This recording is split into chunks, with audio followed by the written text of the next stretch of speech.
love. So we are live. Finally, thank you, Facebook, for letting us on. Thank you, Zoom. And most of all, thank you, Erica, Jong, for being here with us today. I just gave myself goosebumps again just saying your name.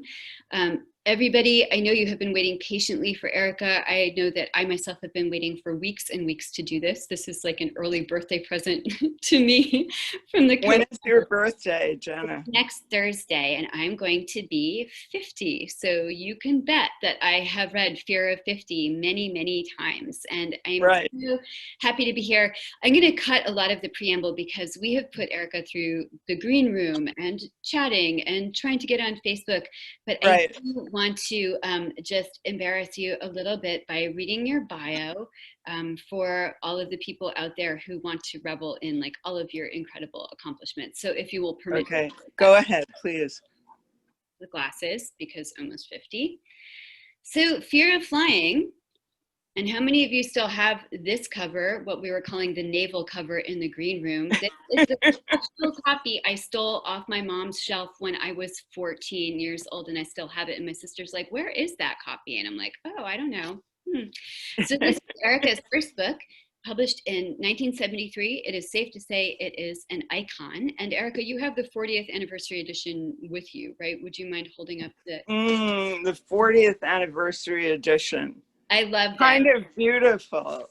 Kind of beautiful. More than kind of. Like, I love the design of the cover. It's so saucy and so red and white. And I love it too.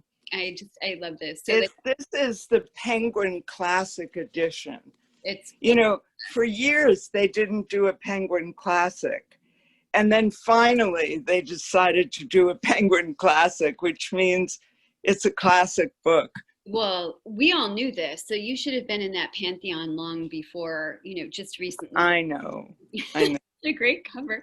All right, I'm gonna talk more about some of your fantastic accomplishments. But for those of you who don't know this book because you were born like last year, this is the book that really blew the lid off what women were thinking about sexuality. And one of the great gifts that you have given us, Erica, is that you took what we were thinking and the experience of the way women live in their bodies and let the world know that women too have these needs. So it was something that was so revolutionary at the time when it came out in 73 that it received accolades from John Updike, which is actually on the cover. It says, the most uninhibited, delicious erotic novel a woman ever wrote, a winner. Still true today, and I would say a delicious, uninhibited erotic novel that any man or woman ever wrote. So thanks, John. Off you go. And Henry Miller, Anthony Burgess, Jennifer Weiner, who we know is just another fangirl of yours. In the 4 decades since she wrote Fear of Flying, and it became an icon and a guiding light for the feminist movement, a guiding light for writers everywhere, Erica has written 25 other books in 45 languages, have been translated to 45 languages, including 9 works of fiction, nonfiction. I have one of her many memoirs here, Inventing Memory. Inventing Memory, right. We're talking about your short hair photo on the back here, your Lady Di. The only time I ever had short hair, yeah. And then she also wrote Parachutes and Kisses, which is another one of her novels. She's written more. Parachutes and Kisses is a line from Neruda, one of my favorite poets. That's where I stole the line. Do you remember Parachutes and Kisses.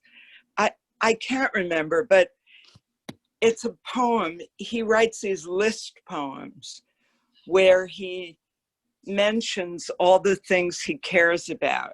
I have it. Parachutes and Kisses, right. Yes. A marvelous, marvelous poet who writes, of course, in Spanish. Yes. And as well. I have one of your many volumes here, and your most recent book is a volume of poetry, but this was actually the first book of poetry, Becoming Light, that made me know that I actually liked poetry, because before that I had a lot of very sort of dusty sonnets and dusty stanzas, and this was the first book of poetry that taught me you could write about a woman's life, about housework, about sex, about men, about oranges, about streets in Germany, and that the things that we live, the tangible textures of our lives, could actually be poetry. Daily life. I mean, poetry ought to be able to include daily life. It doesn't have to be airy-fairy and on another planet. It can be about the kitchen, peeling onions and crying. Yes, it's okay. my favorites. I loved it. Thank you. And I wanted to ask you about your flipping among all of these genres. May I first just list a few of your awards before I get to the genres? I just have to. Okay. I just have to. Erica has won so many awards, so I'm only going to do 4. But the Fernanda Pavano Award in Italy, the Sigmund Freud Award in Italy, and I wonder what Sigmund would have thought of that, the Deauville Award in France, and the United Nations Award for Excellence in Literature. And she continues to write today, even having the 25 books out in all the languages. And really, I would say, I'll sort of back into my own fangirlness and then let you talk. But I have read your books in every stage of my life as a reader and as a writer, starting when I was 14, grabbing Fear of Flying off my mom's shelf where she had hidden it, and knowing not only like a sort of a new comprehension of sexual anatomy and that that was okay, but also giving me some torch that I had never seen before for what it would mean to be a woman and a writer, and the choices that women make as creatives and the choices they make living in their soft animal bodies, to quote Mary Oliver. I read it again in my 20s, unhappily married, and it gave me a key out. I read it again in my 30s. I read it again in my 40s. And in every stage of my life, you have published something that has been a guide and a torch and a template for how to live. So thank you so much for your incredible body of work, so inspirational, and for being here today and putting up with all our tech goblins and also my ridiculous adoration. It was just like, well, I think it's important to write about the other gender, because for centuries, women were poets, but secretly, and men were the public poets. So a young woman who wanted to be a poet didn't have a role model for what poetry could be. Poetry can be the everyday life of a woman. And I wanted to show the women who came after me that poetry can be anything, as long as you have great empathy and wonderful description and wonderful, precise language. All those things. You have such a love of language. It's so obvious in your writing, the playfulness of your language and the sort of exquisite knowledge of the roots of words, and then putting them together into this very luscious, visceral experience for your readers. When you start writing, whether it's a novel, memoir, poem, do you always start with language or do you start with a concept? I start generally with a feeling or an event, something that has to be written about because it hurts me deeply, or excites me deeply, or makes me deeply sad. It has to be some very, very deep feeling. And, you know, people write poems not about everything, but about love and death. Really, if you look at poetry, what are the 2 subjects of poetry? Whether Shakespeare's sonnets or E.E. Cummings or whatever, love and death. Those are the subjects of poetry. And so that fascinates me. And we have to be deeply moved to write a poem, or ironically moved if it's a funny poem. But some feeling precedes the need to get it down. I love that sense of urgency that you're describing driving you to the desk. Do you still feel that consistently? Do you feel it constantly? How has it ebbed and flowed over the years? Well, sometimes you think you feel nothing, and then you get a line. And sometimes that line or image leads you to discover how deeply you feel. language becomes a way in. Playing with language becomes a way in. I remember as a young writer, I used to make lists of words, you know, and lists of words that I thought were beautiful. And I think a lot of writers do that. I do that, and I make lists of lines that sort of appear out of the ether and put them on Post-its in my study. And then when I've used them, I take the Post-its down, which is very satisfying. Can you tell me a little bit about how you work? I mean, I'm always curious about how the sausage gets made for writers. Do you write every day now? Do you write when the spirit moves you, so to speak? I don't write every day, but I write in sort of bursts. Poetry. With fiction, it's different. You have to write every day or you lose track of the story. But with poetry, you follow the feelings. Sometimes it happens when you're traveling. Sometimes it happens when you're at home. Sometimes some big emotional event stimulates it. It's not only one thing, you know, but sometimes you write a poem and then you say to yourself, this is not really a poem. This is a piece of a novel.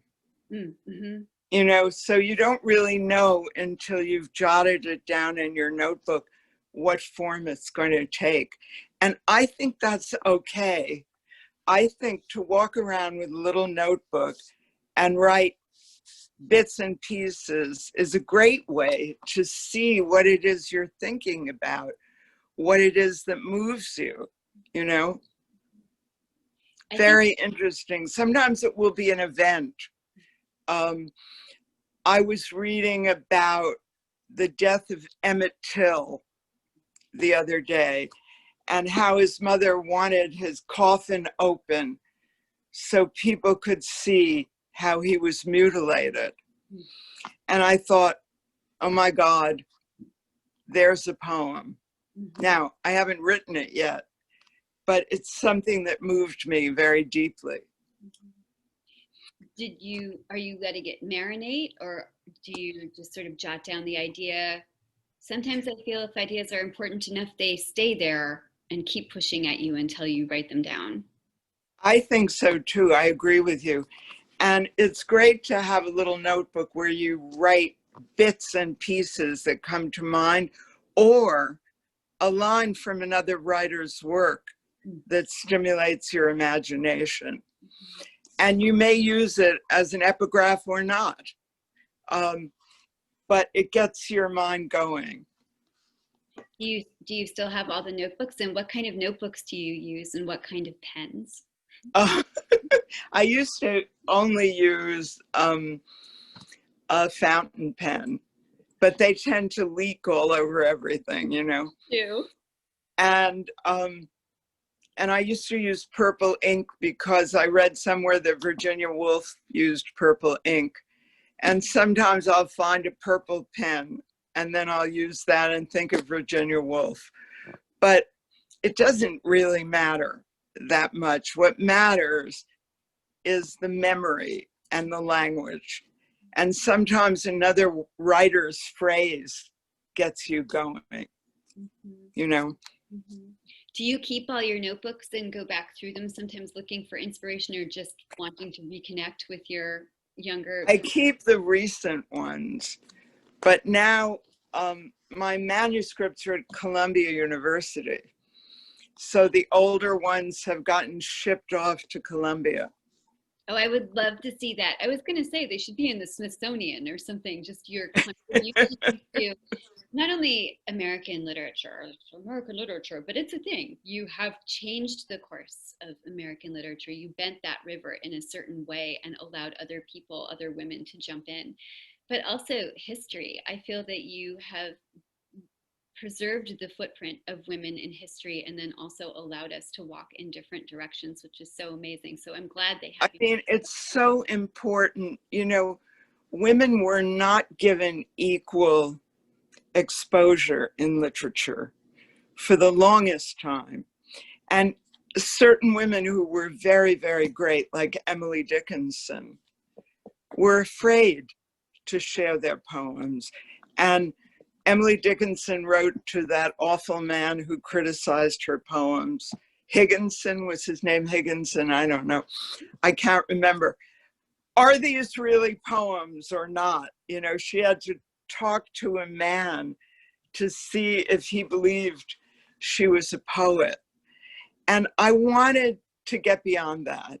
I wanted to leave behind the idea that women are poets, that women can give back their view of the world in language. So important. I wanted to give permission to you.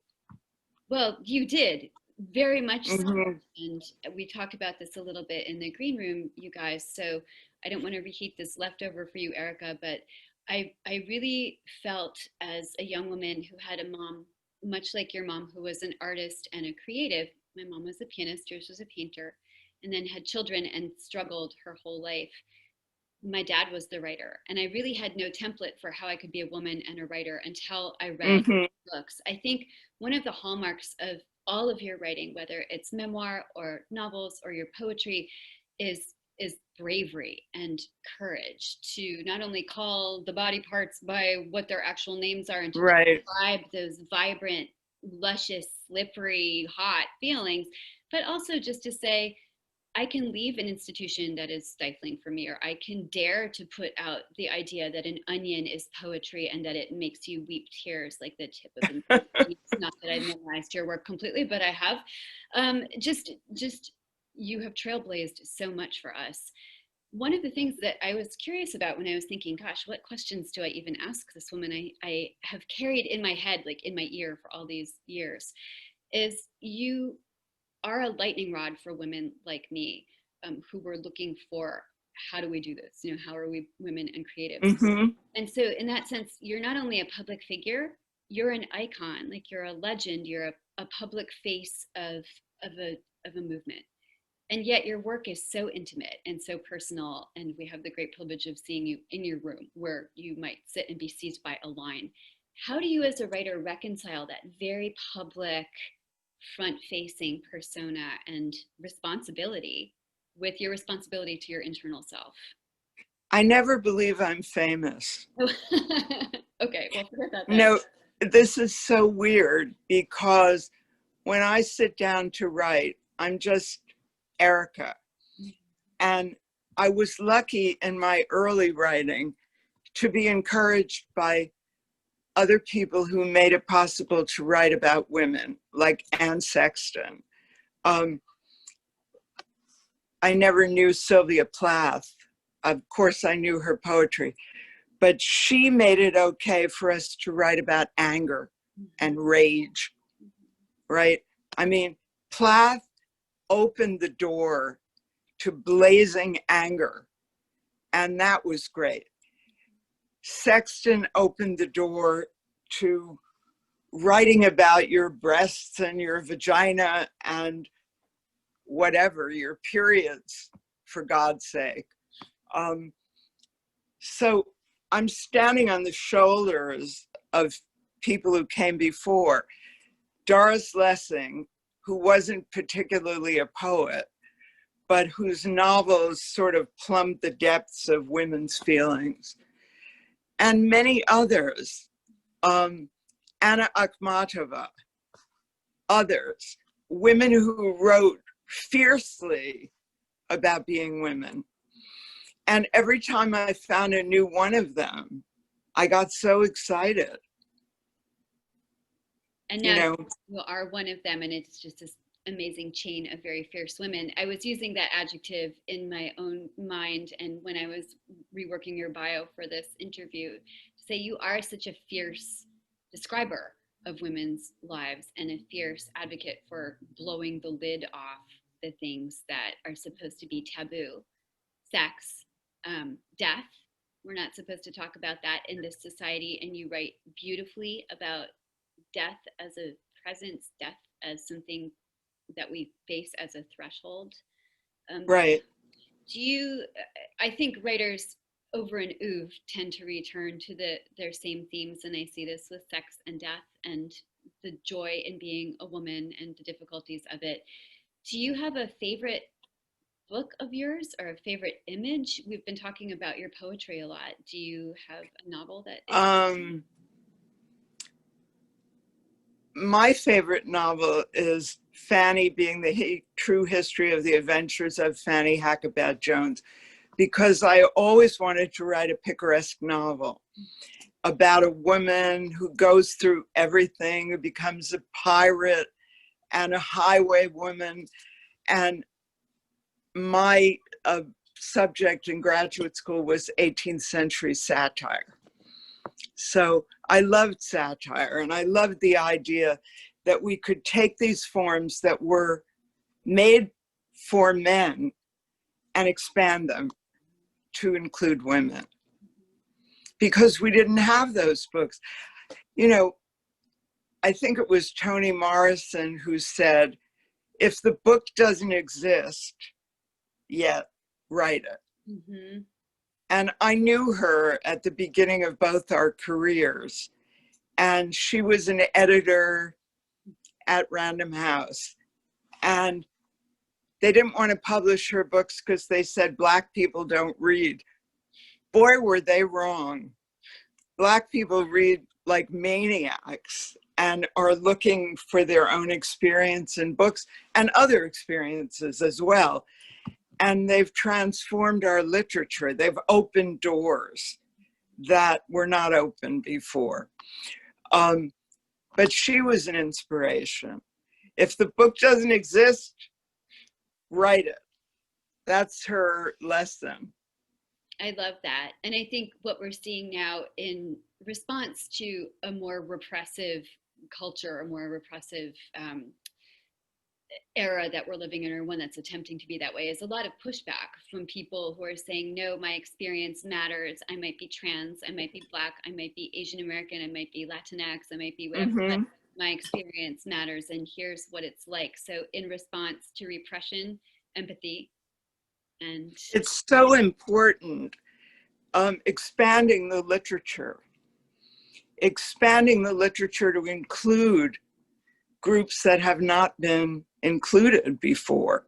And it's so exciting because there's no cliche yet. You're rediscovering the experience. It's quite wonderful. I've often wondered if I dared to write from the point of view of a Black woman. I don't have the answer to that yet. Could I write a novel in which the heroine is a Black woman or a Black man? I don't know yet. But maybe in the future, I'll attempt to have characters who are not like me, mm-hmm. but like me. Like you in emotion and experience, but with a different experience. With a different experience. And can we imagine to what it's like to be a person of color, what it's like to be a person whose native language is not American English, mm-hmm. and who's learning to create poetry of a different sort? That absolutely fascinates me. Mm-hmm. Have you attempted at all, even in like the tiny sort of bird tracks to self writing that we were talking about before?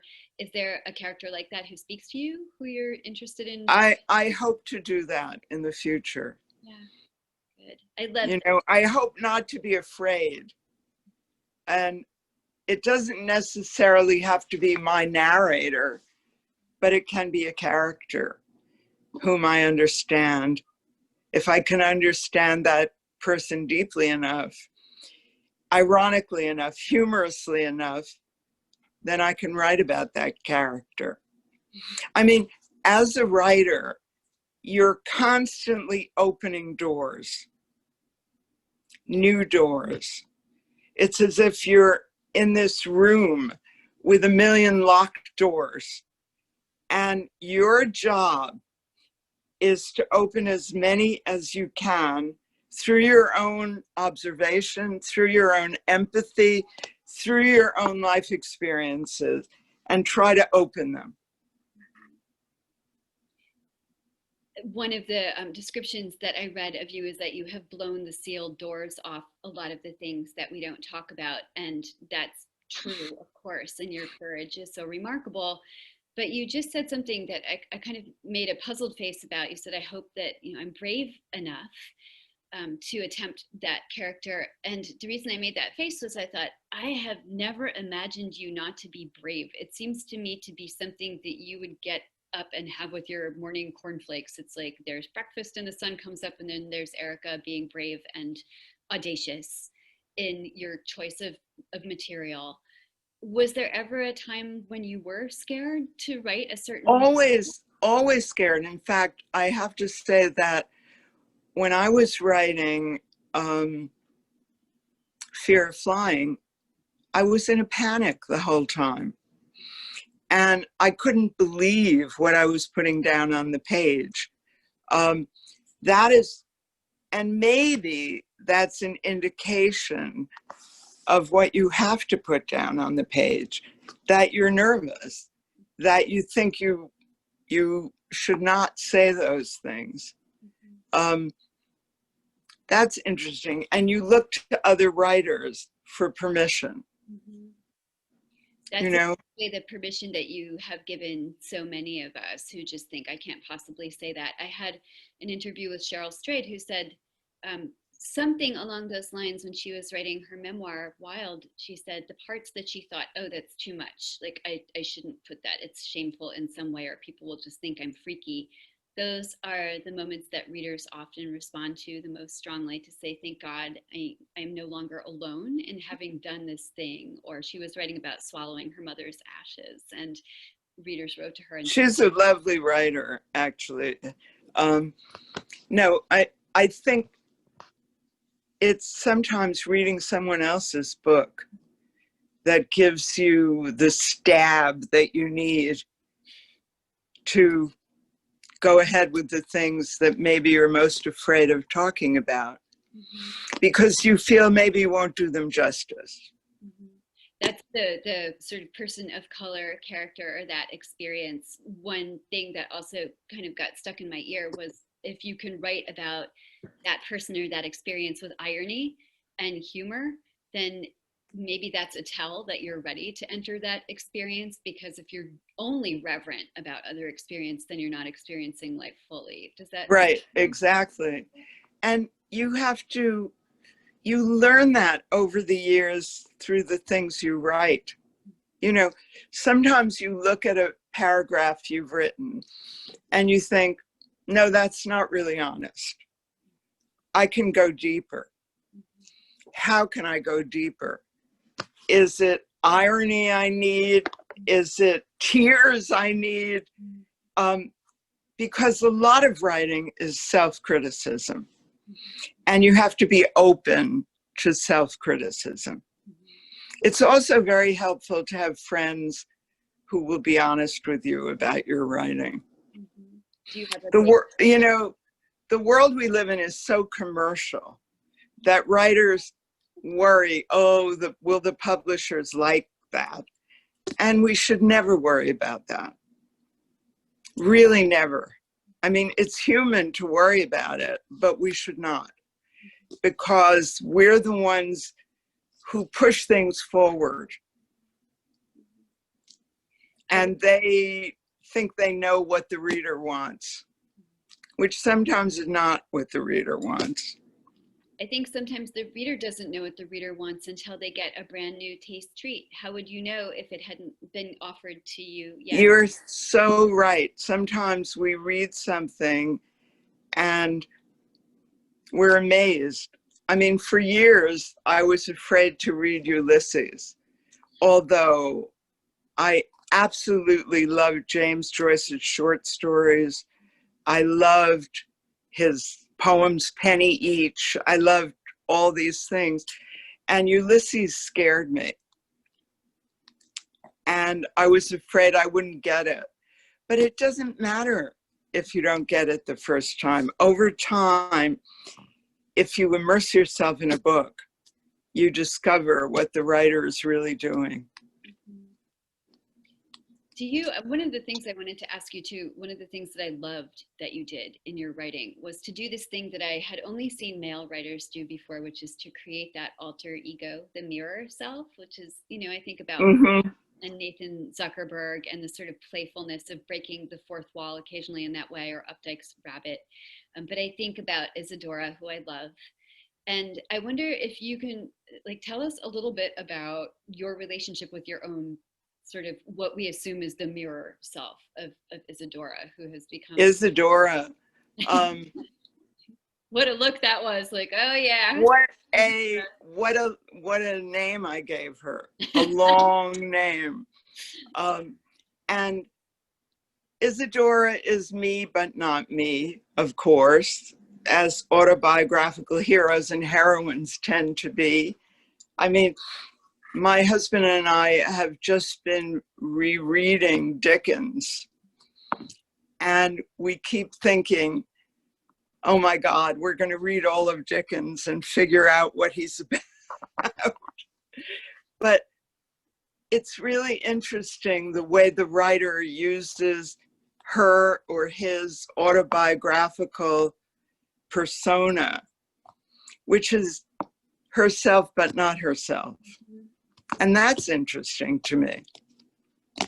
It's an interesting refraction. And I feel as though, right, exactly. I'm wondering if you see it as a sort of a wink to the reader in some way when you're writing her, because you could write autobiography or you could write straight fiction, and instead there's this prism point where Isadora exists. But it does break a fourth wall. Does she speak to you sort of as her own character? Does she still speak to you? What is she like now? Like, I'm very curious about her. I love breaking the fourth wall. I find writing dialogue a lot of fun. I can hear it. And I love writing dialogue. And in fiction, it's the part that goes the fastest because I can hear it in my head. And I will ask myself, how much of this is me and how much is Isadora? Mm-hmm. And is Isadora like me or not like me? And does she see what I see, or does she see things I don't see? Mm-hmm. And that's a lot of fun, really. Does that shift from book to book with her? Is there a sort of ever moving waterline with her? I think it's moving all the time. And sometimes I enjoy her dialogue, her monologue. Her monologue is not necessarily my monologue. Yeah, it must be nice to have, in a way, a sort of a companion or an invisible twin is how I think of her to you. She's not you, but she is you, and she has accompanied you through all of these different stages that you so bravely right in your it's really fun. Yeah, it's really fun. It's almost like, being a writer is lonely, and if you have an invisible twin, it's not so lonely. Mm-hmm. I had an invisible twin, and I feel as though we have imaginary playmates when we're children, and sometimes it evolves into the writing, but with certain writers like you and like Roth, it evolves into this sort of alter ego or avatar that now the rest of us just have as like bitmojis, but I love seeing what she gets up to. Is there more Isadora coming? Like, is she still? I hope so. I loved Philip Roth, although, you could criticize his blindness about women at times, which echoes so many of the men in our lives. But also, he goes very deep into feelings. And he's funny. And humor is a big part of my writing. You are very funny, and he is funny, and you both say the things that you're not supposed to say. You both say all the things. Right. Do you feel like right. that you were sort of counterparts to each other? Like when Portnoy came out and Fear of Flying came out, it's not exactly the same year, but sort of the same era, and both of you were sort of blowing the lid off what it's like to be Jewish, what it's like to be sexual animals moving through the world. Did you have that sort of feeling of companionship with him? Both of you. I loved Portnoy's Complaint. I thought it was so wild and brave and fearless. I thought it was fabulous. And to make fun of being Jewish when the Jews have had such trouble in the world. I mean, people go crazy. Roth has a short story in which he is lambasted by Jews for making Jews the butt of his joke, and yet it's affectionate in his work. It's quite funny. I met him a couple of times. We never did anything but small talk, but his books influenced me a lot. And mine and yours as well. Is there one writer who you don't now have access to that you would love to sit down in a room with and say, hey, we chatted at this party, but can we really compare notes about the effect that we've had on each other's lives? Who would that writer be? Oh God, I don't know. I mean, at one point it was Doris Lessing ages ago. But writers don't necessarily reveal themselves to each other. They hold stuff very tightly within. One difference is this: if you're teaching writing and you come to love your students and want to inspire them, then you give back a lot. I mean, I love teaching because of that. Trying to help younger writers become fearless about their material. That's something one can do, and it's inspiring to be able to do it. And surprisingly self-revelatory. I think you're right. Writers actually don't give much of themselves away to anybody. I don't think. You hold a lot of stuff in a sort of, for me, it's a hoarding. Right, you're hoarding it because you need it for the next book. You don't want to give it up to everyone, right? Exactly. You can, and if you spend it out in the world, or spend it with even people you love, then you can't share it with the people you love who you never met, who are your readers. It's very interesting. You can't show too much when it's unfinished, because then you'll never finish the book. At least that's been my experience. You don't want to give it away too soon. No, I don't. I don't tell people even what I'm reading for research, because I don't want people to know what I'm working on. I don't want to pull back the Oz curtain and show the wizard operating the levers and, picking his nose back there. Nobody wants that. But you see, that's very smart of you to know that you have to keep certain things private in order to get the juice out of them. Sometimes I think if I share it, I'll never be able to write about it. If I share it in gossip and speech, I won't be able to find it in my writing.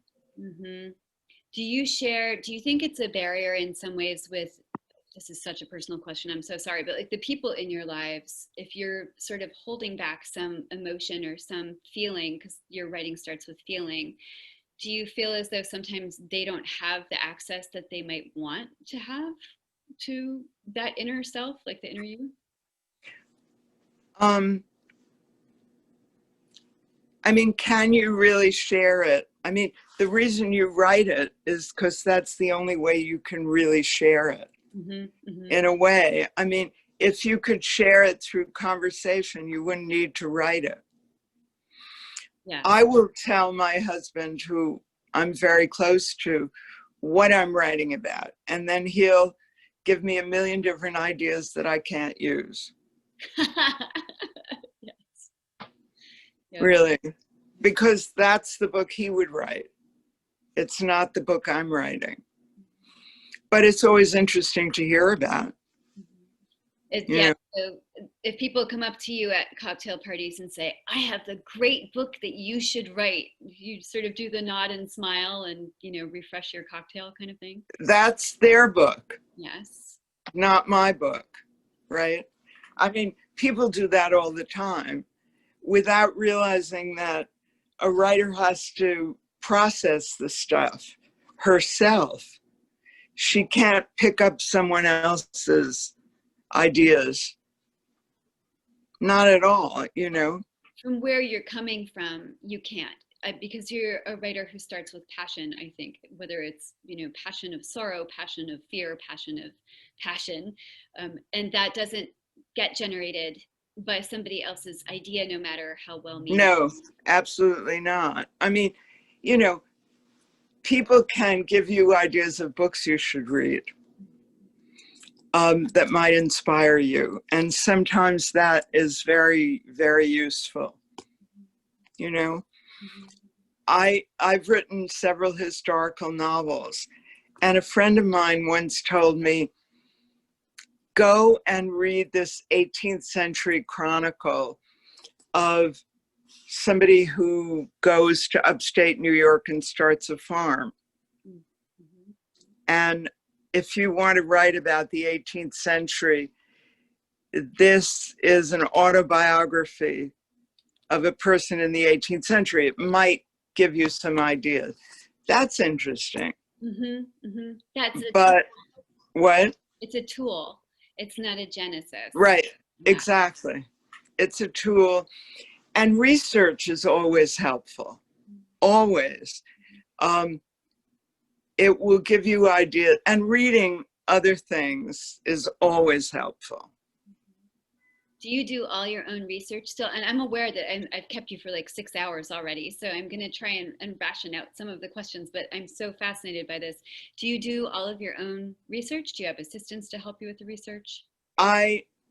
Sometimes I might ask my assistant to go to the library and pull every book on something, but then I read them myself. I never know what I'm going to use, so I couldn't really use a researcher. I might send someone to the library and say, bring me this, bring me that, and that is helpful. It's nice. But I read it all, Because you don't know what might ignite a spark. Absolutely right. You just don't know what it will ignite. That's true. And I guess that keeps it from ever being boring, because there's always sort of an endless possibility of, being triggered. There's always something that you don't know about that you need to know about, right? One of the fun things about writing historical novels, which I've done a few of, is that human beings don't change, but the means of transportation change, the food changes, the politics change. So human beings are the same, but each civilization has its own thing. Mm-hmm. The hardest thing I ever wrote was my novel about Sappho, because when you go that far back in time, there are a lot of things you can't find. The boats of that era were wooden boats. They were all rotted away. The carriages of that era were all wood. There are no more of them. So you have to make up a lot. Mm-hmm. And that is difficult. It's also inspiring to make up stuff. Mm-hmm. Your writing is so tangible that I imagine there's a sort of element of frustration to not knowing exactly, what the boat looked like or the dimensions, or to be able to put yourself bodily in the characters' experience. Or what did they eat? Yeah, eating is important. What was the food? What was the wine like? I mean, I've read in several books about the ancient world that the wine they drank was like vinegar. And they put them in these huge amphorae, and they stored them in ships. And was the wine good, or was it vinegar? I always wonder about that. Yeah, and how to replicate that for a reader to bring them into the experience if you don't know, you can't travel back. Right. Hard thing. But I like the idea of delving into another civilization. I always think it's interesting. That's also an act of bravery.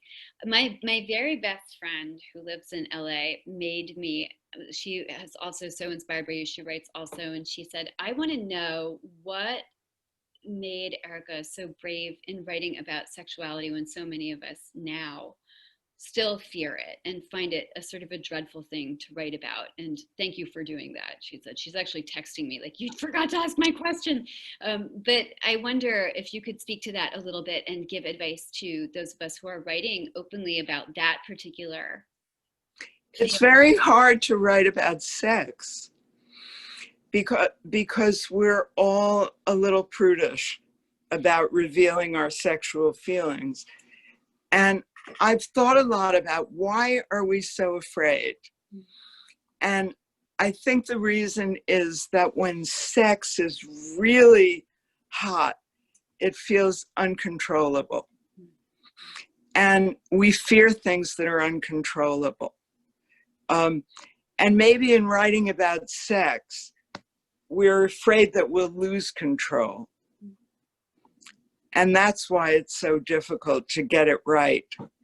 I mean, writers through the ages have put asterisks, you know, before you go into the bedroom. And I understand that really completely.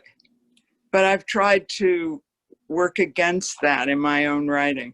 And it's scary because of the uncontrollability of the feelings. Well, if it's hard for Erica Jong to write about sex, then the rest of us can all feel a little bit better about her.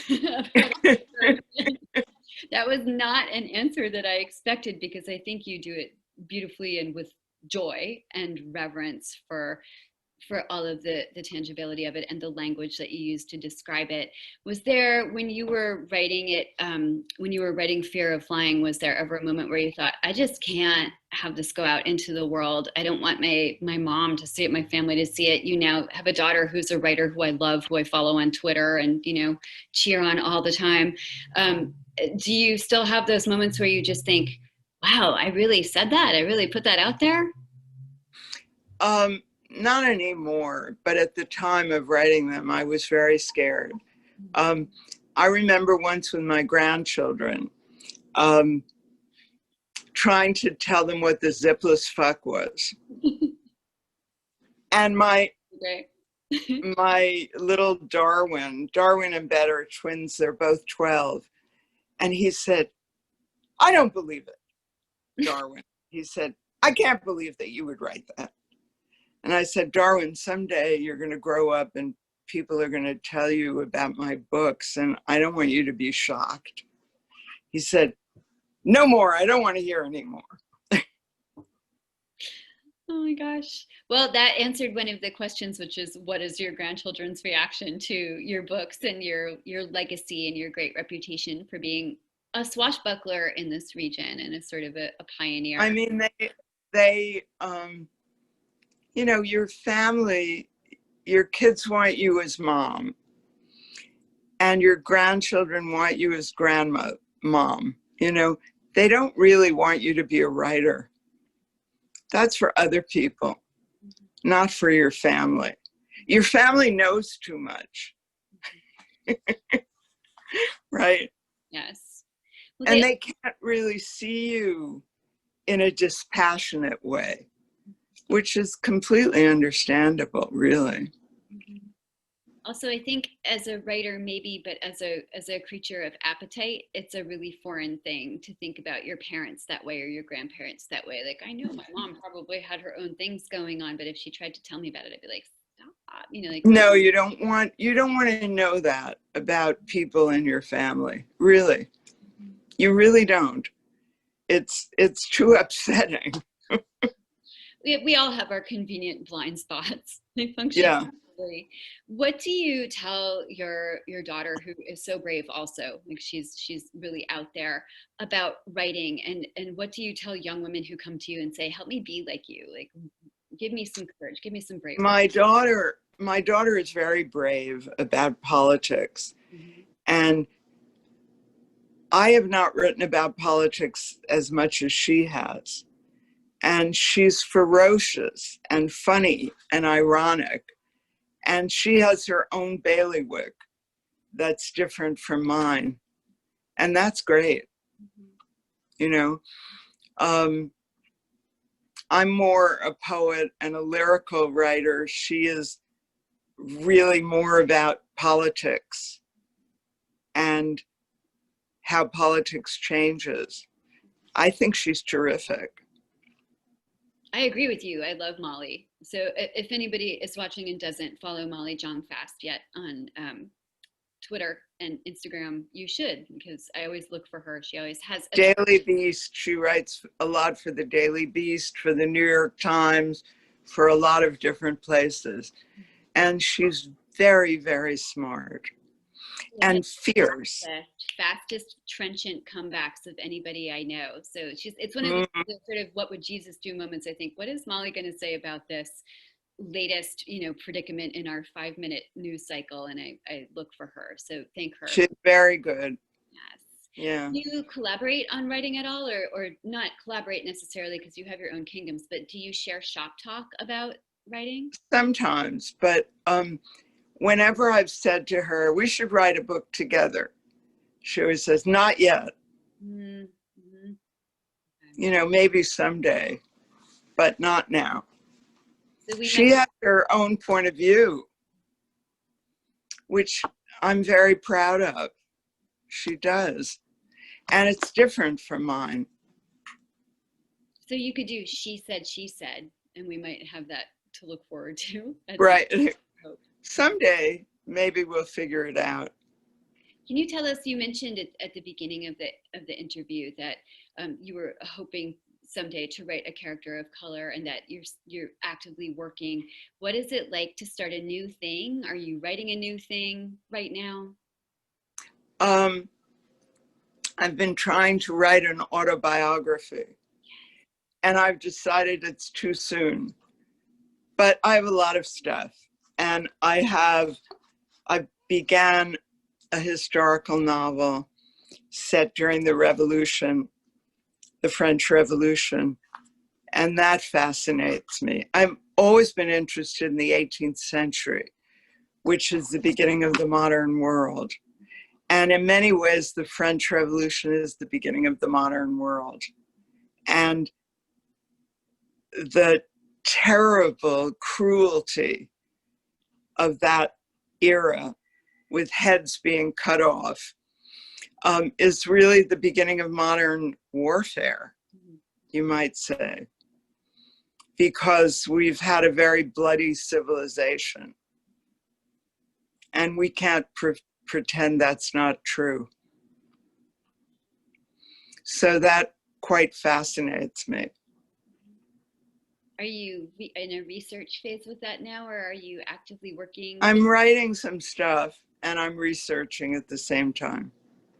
Is it fun for you to start something new? Do you have a sense of adventure about it?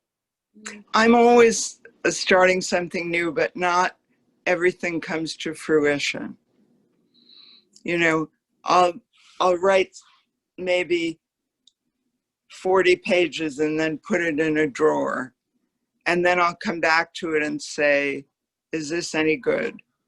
And then maybe I'll finish it, or it will become part of something else. I think somebody behind you wants your attention. Jess is on the line. Jess is on the line. Okay. I'm going to have to go. Thank you so much for spending your time with us. I've taken up so much of it, and I had so many more questions, but I just thank you for the chance to. What fun. It's been a lot of fun. Thank you. So lovely. Thank you so much. Thank you, everybody, for watching. Erica, be safe. Thank you. Write more. We love you. Thank you so much.